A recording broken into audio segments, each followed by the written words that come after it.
Olá, sejam muito bem-vindos. Vamos conversar hoje sobre um tema que é, sem exagero, a espinha dorsal de um estudo bíblico sério e fiel. Pense comigo. Quem nunca se deparou com um versículo da Bíblia que, assim, lido de forma isolada, parecia contradizer todo o resto que já se conhecia? Ou quem sabe, já ouviu alguém usar uma passagem bíblica para justificar uma ideia que soava, no mínimo, estranha? Pois é, essa sensação de estranheza ou de aparente contradição tem uma causa muito comum. E o problema, eu garanto, em 99% dos casos, não está no texto sagrado. De jeito nenhum. O problema está na falta de uma ferramenta que é absolutamente essencial: o princípio do contexto. Nesta nossa análise aprofundada, nós vamos juntos desvendar por que entender o contexto não é só mais uma técnica de estudo para seminaristas ou teólogos. Não. É a chave fundamental que destrava o verdadeiro significado das Escrituras e, mais importante, nos protege de erros que podem ser muito perigosos. O nosso objetivo aqui é mergulhar fundo mesmo, para entender o que é o contexto, por que ele é tão vital e, claro, a parte prática, como aplicar esse princípio de uma forma sistemática, eficaz, no nosso dia a dia com a palavra de Deus. Essa frase é um clássico, né? Todo mundo já ouviu. E ela é famosa por um ótimo motivo. É a mais pura verdade. Um pretexto, veja bem, é muito mais do que um simples erro de interpretação. Um pretexto é quando a gente usa a palavra de Deus como uma desculpa, como uma justificativa para as nossas próprias ideias, para a nossa agenda pessoal. Pensa assim, quando a gente arranca um versículo do seu lar textual, da sua vizinhança, dos seus parágrafos, ele deixa de ser a palavra de Deus no seu sentido pleno e se torna uma massinha de modelar nas nossas mãos. E isso é perigoso, porque um versículo solto pode ser torcido para defender qualquer coisa, doutrinas bizarras, interesses pessoais ou simplesmente para semear confusão e divisão no corpo de Cristo. Essa, sem nenhum exagero, a anatomia de quase toda heresia que já surgiu na história da Igreja. Ela sempre começa com a descontextualização de um texto. Por isso, o nosso compromisso com a verdade exige que a gente se esforce para ser intérpretes melhores, mais fiéis. E a nossa principal ferramenta, tanto de defesa contra a má interpretação, quanto de ataque na proclamação da verdade, é o domínio completo do princípio do contexto. Para a gente organizar bem o nosso raciocínio e aproveitar ao máximo o nosso tempo juntos, vamos seguir um roteiro com os 6 passos bem definidos, uma jornada lógica do problema até a solução. A gente vai começar explorando os fundamentos da interpretação contextual, entendendo o porquê disso tudo. Depois, vamos mergulhar no método super prático e visual que eu chamo de os 4 círculos do contexto. Em seguida, vamos ver algumas regras práticas, umas dicas de ouro para a gente não cair em armadilhas comuns. Na sequência, vamos analisar como o contexto é poderoso para resolver aquelas contradições que parecem existir na Bíblia. E para fechar com chave de ouro, faremos um estudo de caso bem detalhado, aplicando na prática tudo o que a gente aprendeu no versículo fundamental. Então, vamos em frente. Ok, vamos começar pelo começo, pelo alicerce de tudo. A chave para interpretar a Bíblia corretamente está em entender como ela foi construída. É isso mesmo. A inspiração divina não foi um processo aleatório, sabe? Não é como se Deus ditasse palavras soltas do céu para os profetas e apóstolos. Não. Deus, na sua infinita sabedoria, foi tecendo a revelação ao longo de milênios e de uma forma que a própria Escritura contém as regras para sua interpretação. A Bíblia não é um livro de códigos secretos que exige um decifrador especial ou uma iluminação mística isolada do texto. Pelo contrário, ela é uma tapeçaria magnífica, complexa, mas perfeitamente coesa. E a forma como o divino autor a teceu nos ensina exatamente como nós devemos desvendá-la hoje, com reverência, com diligência e, acima de tudo, com atenção ao design original. E olha que interessante, a própria origem da palavra contexto já nos entrega uma imagem visual poderosíssima. A palavra vem do latim con, que significa juntos, e textus, que significa tecido. Então, literalmente, contexto é aquilo que é tecido junto. É por isso que a metáfora da tapeçaria que eu usei é tão perfeita. Pensemos na Bíblia não como uma caixinha de joias com mais de 31 mil pérolas soltas, sabe? Um versículo para cada dia do ano. Não é isso. Pensemos nela como uma imensa e complexa tapeçaria tecida por um único artista divino ao longo de 1.500 anos, usando cerca de 40 tecelões humanos diferentes. Cada fio, seja um fio histórico lá em Reis, um fio de lamento nos Salmos, ou um fio de ouro brilhante de profecia em Isaías, cada fio só revela sua verdadeira cor, sua textura, seu propósito, quando a gente o vê como parte do desenho maior. Se a gente puxa um único fio dessa tapeçaria, ele não só fica sem sentido na nossa mão, mas a gente danifica a integridade da obra inteira, deixa um buraco. A tarefa do intérprete fiel, então, não é colecionar fios soltos, mas é dar um passo para trás, admirar a tapeçaria e perceber como cada fio se conecta ao outro para formar a magnífica imagem da revelação de Deus que culmina em Cristo. E é fascinante a gente perceber que nessa grande obra de tecelagem divina, Deus usou basicamente duas técnicas. A primeira a gente pode chamar de revelação inédita. É quando o Espírito Santo inspirou os escritores com verdades e pensamentos completamente novos, algo que eles jamais poderiam saber por conta própria, pela sua própria razão. Um exemplo perfeito disso é a promessa da nova aliança lá em Jeremias 31. Aquilo foi uma revelação disruptiva vinda diretamente do trono de Deus sobre o futuro. Esse tipo de revelação nos mostra a nossa total dependência da iluminação do Espírito Santo para entender as coisas de Deus. Mas a segunda técnica, que a gente pode chamar de revelação tecida, é a que fundamenta tudo o que a gente está falando aqui. Nesse caso, o Espírito Santo inspirou autores como o apóstolo Paulo a pegar fios de revelações anteriores, da lei, dos profetas, dos salmos, e tecê-los juntos de uma nova maneira para formar um novo argumento e revelar um significado ainda mais profundo. O caso de Romanos 3 é um exemplo brilhante. Para provar a universalidade do pecado, Paulo não recebe uma palavra inédita do céu. Não. Ele, como um mestre tecelão, costura citações do Salmo 14, do Salmo 53, de Eclesiastes, de Isaías. E aqui está a grande lição para nós. Se o próprio Espírito Santo, o autor da Escritura, usou a Escritura para interpretar e compor a Escritura, ele mesmo estabeleceu um modelo divino para a gente seguir. A revelação tecida é o motivo pelo qual o princípio do contexto não é uma invenção humana, mas um mandato divino. E essa ideia não é só uma teoria hermenêutica, uma invenção de estudiosos. Não, ela está fundamentada na própria palavra de Deus. O apóstolo Paulo, em 1 Coríntios 2, versículo 13, nos dá a fórmula completa. Primeiro, ele diz que as palavras que ele fala são ensinadas pelo Espírito Santo. Isso é inspiração, e aponta para a nossa necessidade de iluminação. Mas a pergunta é, como o Espírito ensina? A segunda parte da frase responde, comparando coisas espirituais com espirituais. Ora, o que são essas coisas espirituais? São as verdades que já foram reveladas por Deus na sua palavra. Ou seja, o método apostólico, o método ensinado pelo próprio Espírito, é comparar uma verdade da Escritura com outra verdade da Escritura para chegar a uma conclusão sólida, a uma compreensão mais plena. Isso é o princípio do contexto em ação na sua forma mais pura. A iluminação do Espírito não substitui o nosso estudo diligente, ela o capacita. A iluminação não nos dá informações secretas que não estão no texto. Ela abre os nossos olhos espirituais para a gente entender a verdade que já foi tecida ali. É como se a gente tivesse dois remos no mesmo barco, a iluminação do Espírito e o estudo contextual. A gente precisa dos dois trabalhando juntos para nos mover em direção à verdade. Essa dinâmica de ir e vir, de olhar para um versículo e depois para o seu entorno, nos leva a um conceito clássico da interpretação chamado círculo hermenêutico. À primeira vista, parece um paradoxo, um quebra-cabeça insolúvel. Como eu posso entender um versículo sem entender a mensagem da Bíblia inteira? Mas, como eu posso entender a Bíblia inteira sem entender cada versículo que a compõe? A solução não é tentar quebrar esse círculo, mas entrar nele com humildade e persistência. É um processo dinâmico. A gente começa com uma parte, um versículo que chama a nossa atenção. Para entendê-lo, a gente olha para o seu contexto imediato, o capítulo, o livro. Ao entendermos melhor o propósito daquele livro, a gente volta ao versículo original e ele brilha com uma nova luz. Com essa compreensão aprimorada, a gente olha para o contexto ainda mais amplo de toda a Escritura. E esse conhecimento do todo, por sua vez, refina ainda mais a nossa compreensão daquela pequena parte. Não é um ciclo vicioso de confusão, como pode parecer.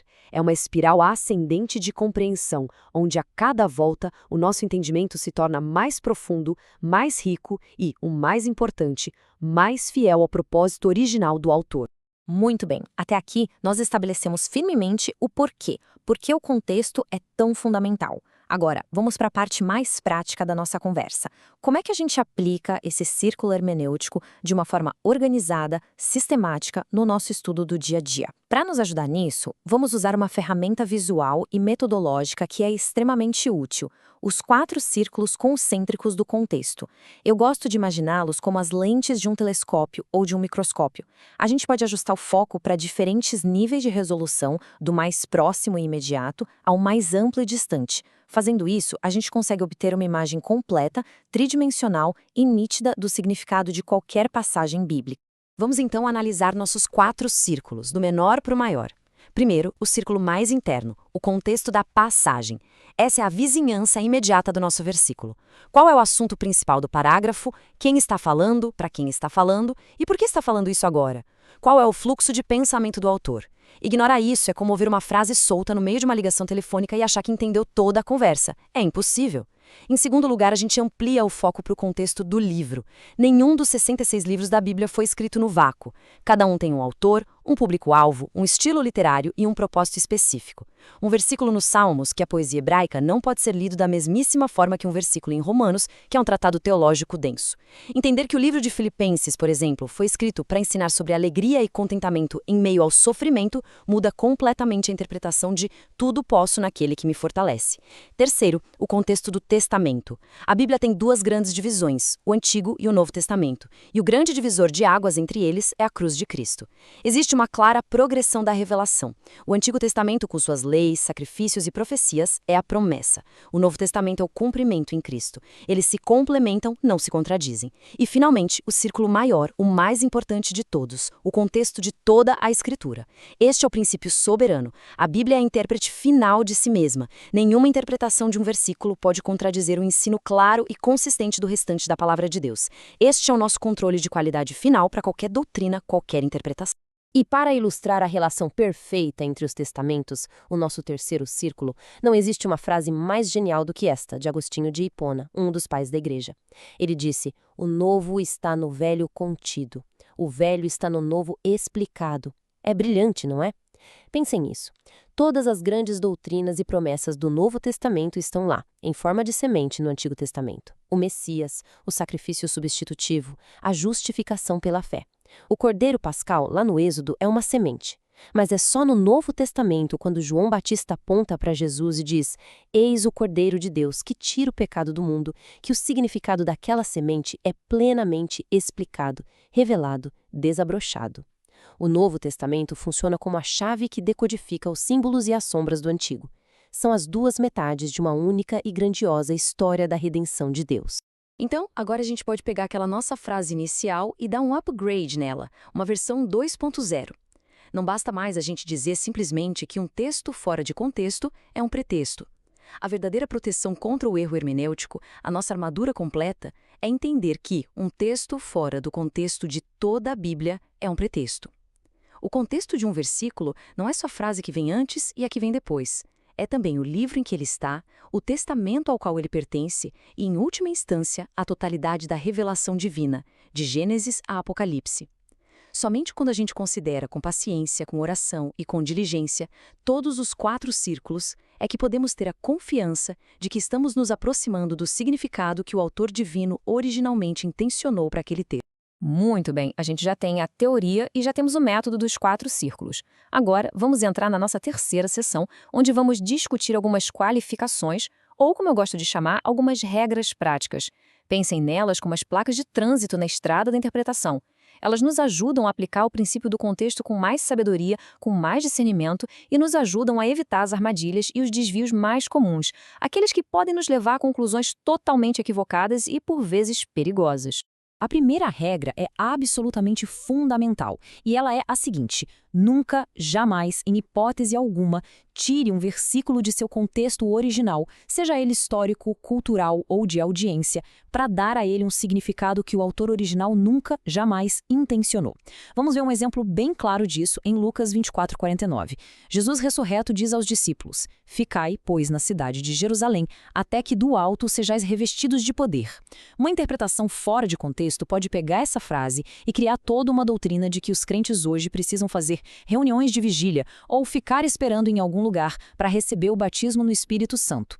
No entanto, quando a gente aplica os nossos círculos de contexto, a verdade se torna cristalina. Aquela foi uma ordem específica, contexto da passagem, para pessoas específicas, os discípulos, num lugar específico, Jerusalém, para um evento histórico único e irrepetível, a primeira vinda do Espírito Santo no dia de Pentecostes, que inaugurou a era da igreja, contexto do livro de Atos e do Novo Testamento. Depois daquele evento, ninguém mais precisou ficar esperando. Atribuir a esta ordem um significado universal e normativo para a igreja de todos os tempos é violar violentamente o seu contexto original. É um erro grave. A nossa segunda regra prática é igualmente vital e podemos chamá-la de a luz interpreta a sombra. A regra é a seguinte: sempre permita que as passagens claras, didáticas e diretas da Escritura interpretem as passagens que são obscuras, poéticas, simbólicas ou de difícil interpretação. Nunca, em hipótese alguma, faça o contrário. Não se deve construir uma doutrina importante sobre um texto nebuloso, especialmente se ele parece contradizer o ensino claro em outras partes da Bíblia. Vamos ao exemplo clássico. Em Eclesiastes 9:5, um livro poético, filosófico, que analisa a vida debaixo do sol, da perspectiva humana, a gente lê que os mortos não sabem coisa nenhuma. Se pegarmos este versículo isoladamente, é muito fácil desenvolver a doutrina do sono da alma, a ideia de que não há consciência entre a morte e a ressurreição. Mas qual é o procedimento correto aqui? Primeiro, a gente identifica esta como uma passagem obscura e poética. Em seguida, a gente busca um ensino mais claro e didático sobre o assunto na Bíblia. E onde o encontramos? Diretamente dos lábios de Jesus, em Lucas 16, na história do rico e Lázaro. Ali, Jesus, de forma explícita, descreve que tanto Lázaro quanto o homem rico estavam plenamente conscientes após a morte, experimentando consolo ou tormento, com memórias e com capacidade de comunicação. O ensino claro de Jesus em Lucas 16 é a luz forte que deve iluminar a passagem poética e sombria de Eclesiastes. A doutrina bíblica sobre a vida após a morte deve ser construída sobre a rocha firme de Lucas 16, e não sobre a areia movediça de Eclesiastes 9:5. Uma das acusações mais comuns que os céticos lançam contra a Bíblia é que ela está cheia de contradições. Nesta sessão, a gente vai ver como o princípio do contexto não é só uma ferramenta para uma boa interpretação, mas é também uma chave mestra que revela a incrível e, eu diria, sobrenatural harmonia das Escrituras. Muitas, se não todas, as supostas discrepâncias, quando a gente as examina com cuidado, desaparecem como fumaça ao vento quando simplesmente aplicamos os círculos de contexto, especialmente o contexto histórico e literário. E para demonstrar esse poder do contexto, vamos analisar um famoso desafio hermenêutico, um problema que é frequentemente usado para tentar desacreditar a Bíblia.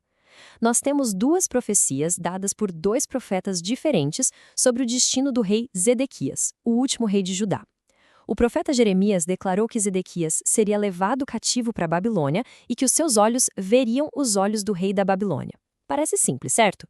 Só que, ao mesmo tempo, o profeta Ezequiel afirmou que Zedequias seria sim levado para a Babilônia, mas que ele não haveria e morreria lá. À primeira vista, isso soa como uma contradição gritante, irreconciliável. Como é possível que ele veja o rei da Babilônia, mas não veja a terra da Babilônia? Ou é um ou é outro. Um cético olharia para isso e diria: vejam, a Bíblia se contradiz, não é confiável. Mas a solução está, como sempre, no contexto. E a solução está aqui, de forma clara, no contexto histórico, como este slide demonstra de forma brilhante. Acompanhem comigo na tabela. A chave para resolver esse quebra-cabeça está no registro histórico do cumprimento dessas profecias, que a gente encontra lá em 2 Reis, capítulo 25. O que aconteceu na realidade? Primeiro, Zedequias foi capturado e levado para a cidade de Ribla, que ficava fora do território da Babilônia, para se apresentar diante do rei Nabucodonosor. Ali, em Ribla, os seus olhos veem os olhos do rei da Babilônia. Pronto, a profecia de Jeremias na coluna 1 se cumpre perfeitamente ao pé da letra. Mas então, o registro histórico nos conta um detalhe terrível. Logo após esse encontro, como castigo por sua rebelião, o rei da Babilônia mandou vazar os olhos de Zedequias. Ele ficou cego. E só depois disso, já cego, ele foi levado cativo para a terra da Babilônia, onde eventualmente morreu. Portanto, ele de fato foi para a Babilônia, mas, por estar cego, ele não a viu. A profecia de Ezequiel na coluna 2 também se cumpre perfeitamente, ao pé da letra. O que parecia uma contradição impossível era, na verdade, um quebra-cabeça profético que a história montou com precisão cirúrgica, mostrando a incrível e sobrenatural harmonia da palavra de Deus. Fantástico! Agora é hora de colocar a mão na massa. Chegamos à nossa sessão final e eu diria a culminante de toda a nossa análise. Vamos pegar tudo o que a gente viu até agora, os fundamentos, os 4 círculos, as regras práticas, e aplicar em um dos versículos mais importantes, teologicamente ricos e influentes de todo o Novo Testamento. Hebreus 10, versículo 38, que declara: "Mas o meu justo viverá pela fé."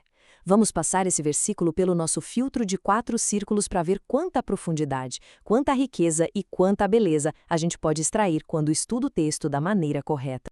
Começando com o primeiro e mais imediato círculo. o contexto da passagem. O versículo 38 não aparece do nada, ele não flutua no texto. Ele é o ponto central, o clímax de uma longa sessão que começa lá em Hebreus 10:19 e se estende até o início do capítulo 12. E qual é o assunto principal desta grande sessão? A fé. A palavra fé é a palavra-chave absoluta, aparecendo em nada menos que 27 vezes neste trecho. O autor começa exortando seus leitores, que eram cristãos de origem judaica tentados a voltar para o judaísmo, a se aproximarem de Deus com ousadia e com fé, com base na obra sacrificial perfeita de Cristo. Em seguida, ele os adverte severamente contra o perigo de recuar, de abandonar essa fé. E é exatamente neste ponto de alerta que ele cita o nosso versículo: "O meu justo viverá pela fé, e se ele recuar, a minha alma não tem prazer nele." E o que vem logo depois? O famoso capítulo 11, a Galeria dos Heróis da Fé, que serve como uma longa e poderosa ilustração de como, de fato, os justos viveram pela fé ao longo de toda a história. A sessão termina, no capítulo 12, apontando para Jesus, o autor e consumador da nossa fé. Portanto, no contexto imediato, viver pela fé significa perseverar na confiança em Cristo até o fim, em contraste direto com o ato mortal de recuar para a incredulidade. Agora vamos ampliar o nosso foco para o segundo círculo, o contexto de todo o livro de Hebreus. Qual é a grande tese, o propósito central deste livro incrível? É provar de forma exaustiva e argumentativa a superioridade absoluta e final de Jesus Cristo e da Nova Aliança sobre tudo que veio antes na Antiga Aliança. O autor gasta 10 capítulos construindo esse caso. Ele mostra que Jesus é superior aos profetas, superior aos anjos, superior a Moisés, superior a Josué. Ele demonstra que o sacerdócio de Cristo, segundo a ordem de Melquisedeque, é infinitamente superior ao sacerdócio levítico. Ele prova que o sacrifício de Cristo na cruz é único, perfeito e eterno, em contraste com sacrifícios repetitivos e ineficazes de animais. Tendo construído este caso maciço, o chamado para viver pela fé no final do capítulo 10 não é apenas uma exortação genérica, é a conclusão lógica e inevitável de todo o seu argumento teológico. A mensagem é: se Cristo é tão superior, se ele é um mediador perfeito, se o seu sacrifício é final, então a única resposta racional e salvadora é depositar nele uma fé inabalável, exclusiva e perseverante. A fé, no livro de Hebreus, é a resposta adequada à revelação da supremacia de Cristo. E agora, no nosso terceiro círculo, o contexto do Testamento, a gente descobre algo absolutamente fascinante. Este versículo em Hebreus é, na verdade, uma citação do Antigo Testamento, do profeta Abacuque, capítulo 2, versículo 4. E o que é incrível é que esta mesmíssima citação é usada por 3 autores diferentes do Novo Testamento, em 3 epístolas diferentes, para construir 3 argumentos teológicos distintos, porém complementares. Isso é a revelação tecida em sua máxima expressão. Em Romanos 1,17, o foco de Paulo é sobre como uma pessoa pecadora pode se tornar reta diante de um Deus santo. Por isso, a ênfase dele é: o justo viverá pela fé. É a doutrina da justificação. Em Gálatas, o debate de Paulo é sobre a fonte da vida espiritual. A lei traz morte e maldição, mas Cristo traz vida. Então, a ênfase dele muda: o justo viverá pela fé. É sobre a vida no espírito, a santificação. E finalmente, aqui em Hebreus, com todo esse contexto de alerta contra a apostasia, o foco do autor é na natureza dessa confiança. Por isso, a ênfase dele é: o justo viverá pela fé. É sobre a perseverança, uma fé que não desiste. 3 autores inspirados, 3 ênfases diferentes, extraindo de um único versículo uma verdade multifacetada. Isso é a genialidade da autoria divina das Escrituras. Por fim, chegamos ao quarto e mais amplo círculo, o contexto de toda a Escritura. Aqui a gente traça a jornada completa deste conceito, de Gênesis a Apocalipse. Tudo começa lá em Abacuque 2 e 4, onde a profecia é dada a um profeta angustiado, num tempo de crise nacional, como um chamado para confiar em Deus, mesmo em meio ao juízo iminente. Então a gente olha para trás, para o resto do Antigo Testamento, e vê que este princípio já estava em operação desde o início. As vidas de Abel, Enoque, Noé, Abraão, Moisés, Davi e todos os heróis listados em Hebreus 11 são ilustrações vivas do que significa viver pela fé. Avançando para o Novo Testamento, como a gente já viu, Romanos, Gálatas e Hebreus pegam essa semente profética e a desenvolvem em uma doutrina teológica robusta sobre justificação, santificação e perseverança. E a história não termina aí. Se formos até o final da Bíblia, ao livro de Apocalipse, vemos o clímax deste tema na perseverança dos santos em meio à grande tribulação, descritos como aqueles que guardam os mandamentos de Deus e têm a fé em Jesus. De Gênesis a Apocalipse, a história da redenção é a história de um povo chamado para viver pela fé no Deus da promessa. Nosso pequeno versículo em Hebreus é um elo vital nesta corrente de ouro que percorre toda a Bíblia. Chegando ao final da nossa jornada, vamos recapitular as conclusões principais, os pontos que precisam ficar gravados. Primeiro, e mais importante de tudo, o contexto não é opcional, ele é o princípio fundamental de toda a interpretação bíblica fiel. Segundo, aprendemos um método prático para aplicar este princípio à análise dos 4 círculos concêntricos, o da passagem, o do livro, o do testamento e o de toda a Escritura. Terceiro, vimos regras práticas, como nunca atribuir um significado estranho a um texto e sempre usar as passagens claras para iluminar as obscuras que nos servem como guardiões contra o erro.